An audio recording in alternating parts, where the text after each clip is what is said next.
What's up, man? I won't be on here long, man. I just want to send some prayers out for the families of for the inmates that died, but definitely for the staff that was affected. I'm praying that they're okay. You know what I mean? Word is, and there's word on the street. I haven't got any confirmation. They're not okay as far as the staff. Miss Garrett is a beautiful soul, and Nurse Miles. Really hard work and everything, but whatever happened, man, we need to try to set up some preventive measures, like getting Narcan in each of the institutions. But most of all, we need to, guys, man, we got to stop killing ourselves, no matter how painful the weight of incarceration is, or the sting of incarceration is, man. And we got to stop putting our lives in danger, the lives of our fellow inmates. If you're standing around watching the dude get high, especially with fentanyl, then you're part of the problem, man, because that's your environment.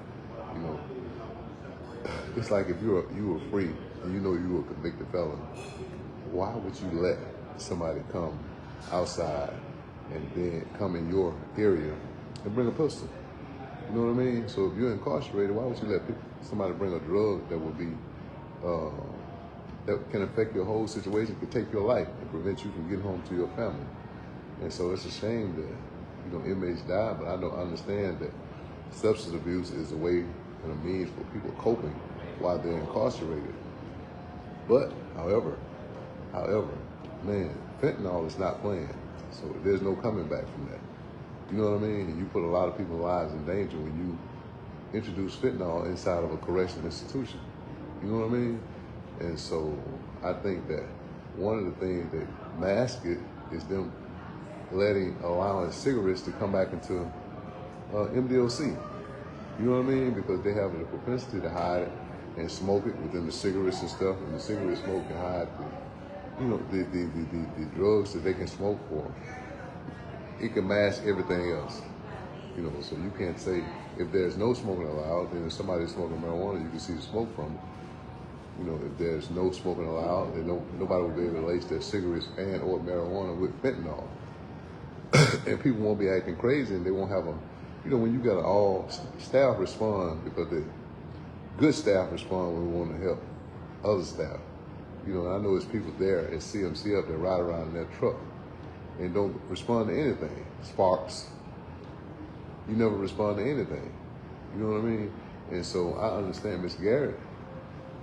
To me, the type of person that she is working G building, she should have never responded, because she was one of those people that ran her unit, and she was by the book, where she was fair with the inmates and she treated other employees well. So I'm praying that it's not her, but word on the ground is that it was her. So whoever it was, you know what I mean? It's really out of control. And so what I want you to do is go and look, Amy, at the reports coming out of Mississippi, out of the Mississippi prison, where an offender died from fentanyl, and 2 staff were infected.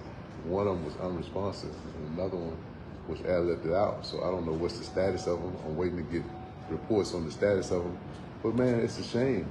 It's a shame, man, to where we have this going on in our prison. So who's to blame? Is it Owen? A superintendent that walk around and won't even speak to his staff? Was he there? Did he respond? Did he respond to the call for all available staff? Was he there to ensure that all his working staff got home in time or on time? These are the questions I want to know. St. Julian, were you there? And one of the things, I'm gonna tell you to your face, St. Julian. I tell you to your face, but I want to put this out here.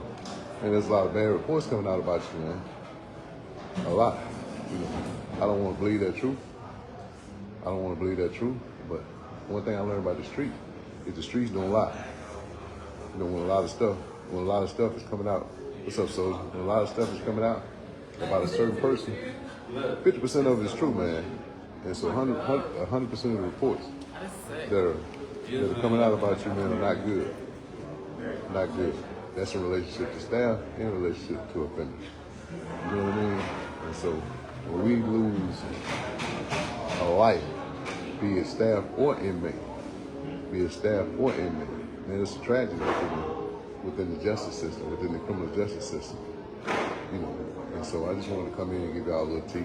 And I ain't through with you, Batman, because you got some things that you got going on down there with a certain offender that you need to address and you need to check, because he's an offender, man, just like everybody else. He's not a staff member, so he can't be talking to black staff especially like he's some king of the hill, you know, and you're in prison for murdering a pregnant woman because of your drug-induced rage.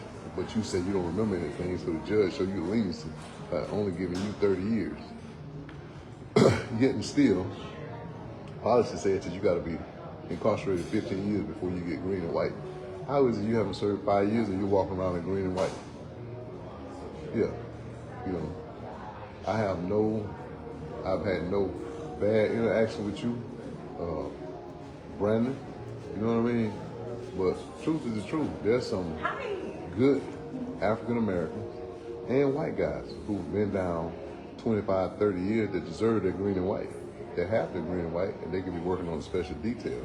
So give them an opportunity. Don't be, you know, and you sitting in the truck with his daddy when you had the banquet last Sunday is against the rules. So who are you to break the rules, Batman? Who are you to break the rules, man?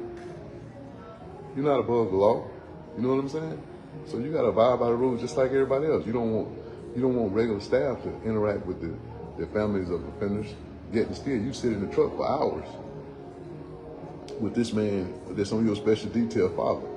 Just because he has restaurants or whatever, just because he provided food for the banquet, he shouldn't have been allowed to go in there and cook anything in the kitchen at an institution that his son is at, man. And this enrages me, man, when you think that you're above the law. You know what I mean? And they're doing some things, man, that you know are against the law. You know, man, I wish that I had dug a little bit deeper with the deputy chief, your Robin, a little bit better, because it seems that when you take the gatekeeper away, the influx of drugs are going to, you know, y'all are not reporting the death as you should, like the one you had at 26 and the one you had at 30. So you're sending people out, but you're not reporting it to ACA. You know what I mean? What are you telling the family how these people died? What are you telling the people how the person died at 26? What are you telling them? Man, we have a national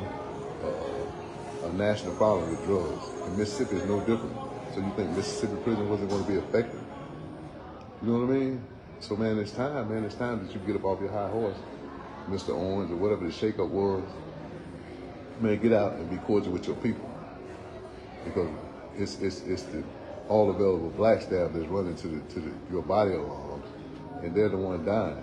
And so one has paid the ultimate price, you know, for responding to the call of duty to protect her fellow employee. So what are you going to tell her family? How are you going to present that to her family? You know what I mean? So it's an absolute tragedy when our men and women, inmates and employees die because of drug fentanyl. You know, so yeah, it's a sad day at CMCF. Whatever time they finish cleaning up, hey, how you doing? You know, and it's sad, man. It's sad. So I just want to pray for the families of both victims, the incarcerated victim and the staff, you know, that passed away. You know, and if the reports are true, but I'll definitely know before the end of the day. You know what I mean? And you're definitely going to have to tell the public the truth.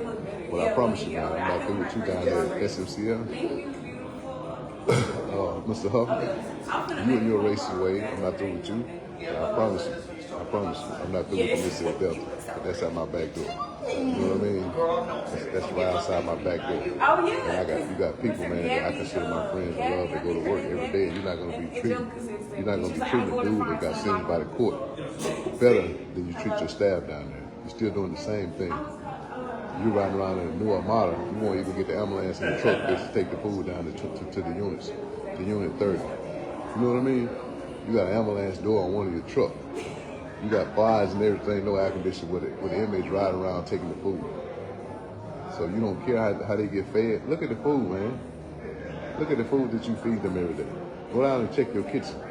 Would you eat it? When are you going to go sit in the kitchen at 29 and sit down and eat with those dudes?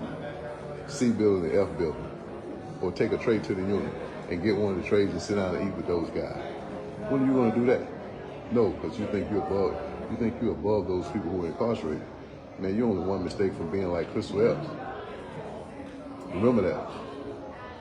You put on a banana peel and the other one is in a pile of oil, and you're standing on a slippery slope, a concrete slippery slope. And I promise you. You know what I mean? So when you get a chance, I know your rats gonna run back and tell you. So you tell them rats to tell you to call me.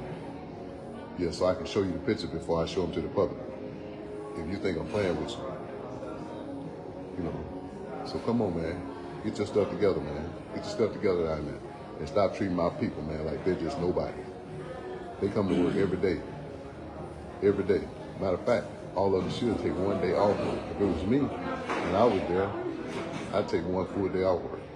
Especially in the wake of the tragedy that happened at CMCF.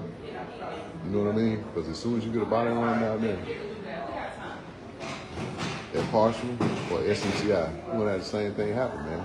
But the inmate is not conscious of what he's doing, so he's gonna panic and he's gonna throw his powder or fentanyl in the air, and different people are gonna be infected, and you're gonna have more staff and more inmates to die. You know what I'm saying? Yeah. What's up, man? Yeah, so it's just a sad situation, man. So I'm praying for Miss Garrett. I'm praying for the inmates that passed away, inmates that passed away. And so we got to get it together, man. We got to do better. We got to do better as human beings. Yeah. You're not, because you got appointed a position, it's just a title, man. You're still a human being. Owens, Rock Owens, you coming from Chickasaw, you coming with that racist stuff, man. Man, leave that stuff at the house. You can't be a people's person, or if you can't be cordial, man, then pass the torch and get the hell out the way, man. Get the hell out the way. Go back to being over transportation where you don't have to deal with people. But as a leader in the state, man, it's your duty. You have a duty and responsibility to be professional. And that means treating your black staff like you treat your white staff. That means allowing them holding other staff feet to the fire when they don't do their job. Black and white. So, man, get out and talk to the people, man. You can't sit around riding in a truck and walk around like you got a mean mug on your face like you scaring somebody. And you ain't scaring nobody, man. You ain't scaring nobody. And St. Julian dispel the myth that's on the ground, man. Straighten it up. Straighten it up and fly right. You know what I mean? Because the streets don't lie. Brother, the streets don't lie. Again, man, I'm praying for the family, man. Thank y'all for listening, man. I see you this evening with tea time. You get some breakfast tea. Earl Grey's. First thing in the morning. So you guys take care, man. Yep. And I'm praying for the family at CMCF and the whole CMCF crew, man. Y'all take care. Be blessed. You know what I mean? Absolutely, man. Thank you guys for coming on. What's up, Nicole? Just praying for the staff, man. Give me more update as soon as you get them in on that CMCF. Amari, thank you for listening. Miss Sharice Robinson, thank you for listening. Nicole, Miss Sibley, Ira, what's up, soldier? Miss RN, man, praying for Miss Miles. Hope she's okay.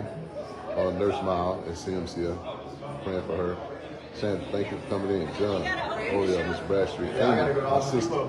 I see Malik this weekend, so we'll take some pictures and see. What's up, Jermaine? What's up, soldier? Nikki, Miss Christine, thank you. Jack, Jimmy, what's up, soldier? Give me a call, Jimmy. I need to holler at you. Chris, everybody. Soldier Nick, what's happening? Miss Banks, how y'all doing? Take care. Miss Wilson. Good morning. I love you guys. Gotta go. Love you. Good morning.